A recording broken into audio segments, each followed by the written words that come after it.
გამარჯობა, მეგობრებო და გიბრუნდებით ცხელის სიახლეებით. როგორია კვარაცხელია ჩამთელობის მდგომარეობა და სკანდალური აღიარება ოქროს ბურთზე. საყვარელი გუნდის გამო თავი გავწირე. რა ხდება მიქაუტაძის გარშემო? ვიდეოს დაწყებამდე კითხავნა გამოყო 2 წამი. ცადოთ რომ ავიდეთ 2000 მოწონებაზე და ასევე თუ ახალი ხარ თხოვნა რომ არ დაიზარო არხის გამოწერა. მადლობა მეგობარო თუ ეხლა ეს შემი 2 პატარა თხოვნა გაითვალისწინე და მოდი დავიწყოთ. ნამდვილი დინამიტი. ფრანგულმა გამოცემამ ზურიკოზე დაწერა. ფრანგულმა გამოცემამ People Word-მა სენტენტიენ სტატია მიუძღვნა და მწვანეების გამორჩეული ფეხბურთელები დაასახელა. ამ გამოცემამ კი აქცენტი შემტევებზე გააკეთა და მისი ყურადღების ცენტრში ზურიკო დავითაშვილიც მოექცა. ქართველმა ფეხბურთელმა მიმდინარე სეზონში უკვე 2 გოლი გაიტანა. პასების კუთხით ის თანაგუნდელებზე ნაკლებად გადამწყვეტია, მაგრამ ამას საოცარი ტექნიკითა და სახიფათო ეპიზოდების შექმნის უნარით ანაზღაურებს. დავითაშვილი ნამდვილი დინამიტია. მას შეუძლია სისწრაფისა და ერთიერთზე თამაშის წყალობით ნებისმიერი დაცვის ხაზი გაარღვიოს. ზურიკოს გოლები ნათელი დასტურია იმისა, რომ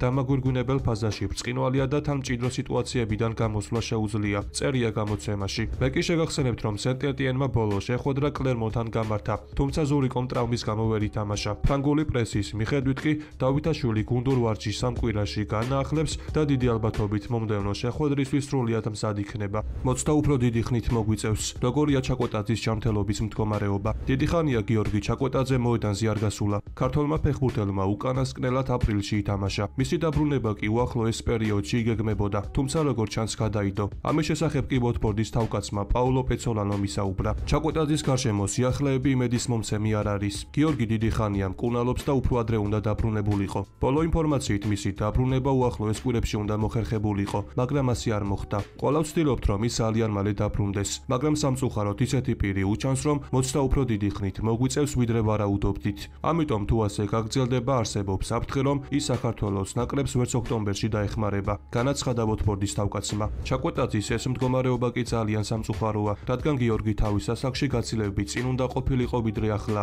მაგრამ ქართველი ფეხბურთელი ტრამვებად ატანჯეს.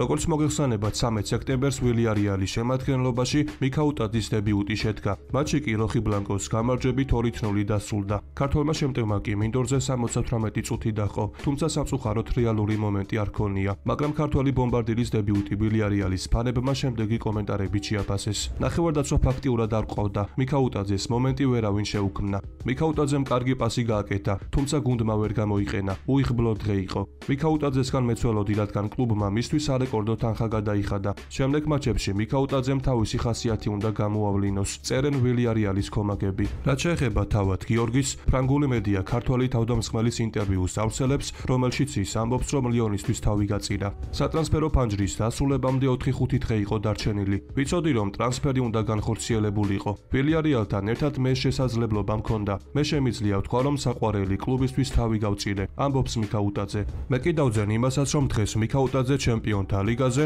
თავის სადებიუტო შეხვედრას ჩაატარებს. კერძოდ ქართველი ფორვარდი ტოტენჰემს დაუპირისპირდება. შეხვედრა კი ღამის 11 საათზე დაიწყება, ამიტომ ერთად უგულშემატკივროთ ჩვენს ბომბარდირს. როგორც მოგეხსენებათ, საფრანგეთის ლიგა 1-ის მეოთხე ტურში პარი სენ-ჟერმენი საკუთარ მოედანზე ლანსს დაუპირისპირდა და 2-0 იმარჯვა. კვარაცხელია კი სასტარტო შემადგენლობაში გამოჩნდა, მაგრამ სამწუხაროდ მის წინააღმდეგ იუხეშეს და 30 წუთზე მოედნის დატოვება მოუწია. აღსანიშნავია, რომ ამ მომენტში ოპერატორებმა PSG-ს პრეზიდენტის ნასერ ალ-ხელაიფის რეაქცია დააფიქსირეს, რომელიც აშკარად ძალიან შეწუხებულია, რადგან დემბელესა და დუეს შემდეგ დაზიანება ხუჩამაც მიიღო. ხუჩას დაზიანების შემდეგ კი ინტერნეტ სივრცეში აქტიურად დაიწყო მითქმა-მოთქმა, თუ როდი შეძლებს ქართველი ვინგერი მოედანზე დაბრუნებას. ფრანგული მედია კი ხუჩა კვარაცხელიას ჯანმრთელობის მდგომარეობასთან დაკავშირებით ახალ ინფორმაციას ავრცელებს. ავტორიტეტული გამოცემა იკიპი წერს, რომ ქართველი შემტევის დაზიანება სერიოზული არ არის და პრაქტიკულად გადაწყვეტილია, რომ კვარაცხელია ოთხშაბათს ჩემპიონთა ლიგის ჯგუფური ფაზის პირველ ტურში ითამაშებს, სადაც PSG საკუთარ მოედანზე ატალანტას შეხვდება. ეკიპის ინფორმაციით ხუჩას სამედიცინო შემოწმება ჩაუტარდა, სადაც დადგინდა, რომ მას წვივის არეში მსუბუქი დაზიანება აქვს, რაც რა თქმა უნდა თამაში ხელს არ შეუშლის. თუმცა თავის დაზღვევის მიზნით კვარაცხელიამ გუნდის გუშინდელი ვარჯიში გამოტოვა. დღეს კი ატალანტასთან მატჩის წინა ვარჯიშს სრულფასოვანი დატვირთვით ჩაატარებს. გამოცემა კი ამტკიცებს, რომ ტკივილის მიუხედავად ქართველი ფეხბურთელი ჩემპიონთა ლიგის პირველი ტურისთვის პარიზული გუნდის განაცხადში იქნება. თუმცა სასტარტო შემადგენლობიდან დაიწყებს თამაშს თუ სათადარიგოდან ეს დღევანდელი ვარჯიშის შემდეგ გადაწყდება. ასევე ხუჩაზე კომენტარი PSG-ს სპორტულმა დირექტორმა ლუიშ კამპუშმაც გააკეთა. იმედი მაქვს კვარაცხელია და ბერალდო ატალანტას წინააღმდეგ განაცხადში წუთში იქნებიან. მუშაობთ, რომ ისინი რაც შეიძლება მალე დაბრუნდნენ. კვარაცხელიასთვის მომდევნო 24 საათი გადამწყვეტი იქნება. გუშინ შეხვედრის დასრულების შემდეგ აუში კუნთების მოსადუნებლად იმუშავა. მასთან მიმართებით კი ოპტიმისტურად ვარ განწყობილი, განაცხადა PSG-ს სპორტულმა დირექტორმა. მე კი შეგახსენებთ, რომ ხუჩა თავის მომდევნო შეხვედრას 17 სექტემბერს ატალანტას წინააღმდეგ გამართავს. ამიტომ ტრადიციულად ვინც ამ შეხვედრის ანგარიშს გამოიცნობს, ის შემდეგ ვიდეოში მოხვდება. ახლა კი გადავიდეთ კიდევ ერთ ძალიან საინტერესო თემაზე. როგორც მოგეხსენებათ, ხუჩა კვარაცხელია ოქროს ბურთის 30 ნომინანტ შორისაა. ხოლო თუ ვინ გახდება ოქროს ბურთის გამარჯვებული, ამას ჩვენ ძალიან მალე გავიგებთ. მაგრამ ცოტა ხნის წინ ევროპულ პრესაში სკანდალური ინფორმაცია გავრცელდა. კერძოდ გავრცელდა ელექტრონული წერილი, რომლის მიხედვითაც აქტიური კამპანიაა დაწყებული იმაზე, რომ უსმან დემბელეს ოქროს ბურთის მოგებაში დაეხმარონ. კერძოდ ავსტრალიაში მოღვაწე საფეხბურთო კონტენტ შემქმნელმა ნილ გარდნერმა, რომელსაც იქცი 100,000-ზე მეტი გამომწერი ყავს, დუმილი დაარღვია და განაცხადა, რომ მას PR სააგენტოდან დაუკავშირდნენ და უთხრეს, რომ დემბელეს მხარდასაჭერად მუშაობის შემთხვევაში კარ კომპენსაციას მიიღებდა. მას კი უნდა გამოეკვეთა ფრანგი ფეხბურთელის თამაში. ასევე თუ რა გავლენა ჰქონდა მას გუნდზე და ისაუბრებდა იმ არგუმენტებზე, რის საფუძველზეც მას ოქროს ბურთი უნდა მოეპოვებინა. თუმცა ბუნებრივია კითხვები რჩება ხსენებული კამპანიისა და მათი დამკვეთების ნამდვილობასთან დაკავშირებით. მით უფრო რომ ოქროს ბურთისთვის ხმების მიღება რამდენიმე კვირის წინ დასრულდა. ხოლო ის გარემოება, რომ გარდნერი არასახელებს სააგენტოს არც დროის დამადასტურებელ მტკიცებულებას ავრცელებს, აჩენს ვარაუდს, რომ შესაძლოა მან შეთავაზებულ თანხაზე უარი განაცხადა და ამის შემდეგ გამჟღავნა საქმე პირობითი კორუფციის გამოსარკვევად. თუმცა ჯერჯერობით ამ სკანდალურ ამბავზე PSG-ს მხრიდან და ზოგადად ფრანგული მხარისგან გამოხმაურება არ ყოფილა. ამიტომ მიყვეთ მოვლენათა განვითარებას და იმედი დავიტოვოთ, რომ PSG თავის საქმეს სუფთად ასრულებს და ოქროს ბურთს ღირსეული გამარჯვებული ეყოლება. რას ამბობენ PSG-ში ოქროს ბურთზე? პირობა შესრულდა. რაში გამოიყენა ნაპოლიმ ხუჩას სანაცვლოდ მიღებული თანხა? ხოლო თუ აქამდე ხარ მოსული, შეგახსენებთ, რომ ჩვენი მიზანია, რომ ავიდეთ 2000 მოწონებაზე. რის შემდეგაც ახალი ვიდეო ძალიან მალე გამოვა.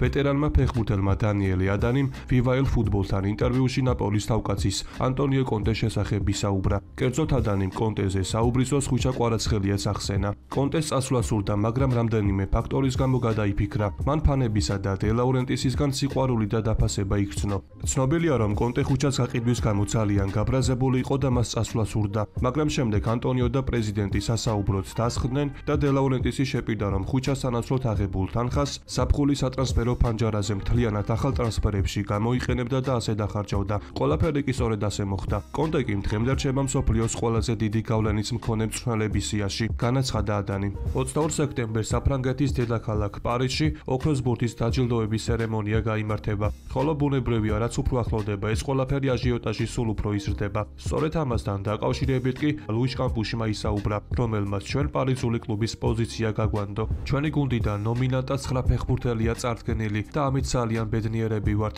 თუმცა მეტი შეიძლებოდა ყოფილიყო, რადგან მსგავს პატივს მაგალითად ბარკოლა და პაჩოც იმსახურებდნენ. უსმან დემბელე გახდა როგორც ჩემპიონთა ლიგის, ასევე საფრანგეთის ლიგა 1-ის საუკეთესო ფეხბურთელი. ამიტომ მისი გამარჯვება ეჭქვეშ არ უნდა იდგეს, კონკურენტებად თვით ლიონელ მესი და კრისტიანო რონალდუ რომ ჰყავდეს. იმ შემთხვევაში თუ უსმანი ოქროს ბურთს არ მოიგებს, მაშინ ჩავთვლი, რომ იმ ხალხს, რომლების ხმას აძლევდნენ, კომპეტენცია არ ყოფნის. რა შუაშია ლამინ იამალი, როდესაც ვსაუბრობთ გასულ სეზონზე, სადაც დომინანტი დემბელე და მისი გუნდი იყვნენ. გეთანხმებით, რომ ჰაკიმა და ვიტინიამაც არაჩვეულებრივად ითამაშეს, მაგრამ უსმანი უკონკურენტოა, განაცხადა PSG-ს ტექნიკურმა დირექტორმა. დღევანდელ ვიდეოს კი ამით დავასრულებ. მოტივაციისთვის კი თხოვნა, რომ ავიდეთ მინიმუმ 2000 მოწონებაზე. ასევე გამოიწერი არხი, რათა იყო მუდმივად საქმის კურსში. ყველას გისურვებთ ჯანმრთელობას და ბედნიერებას. მე კი მომავალი ვიდეოთი ძალიან მალე დაგიბრუნდებით.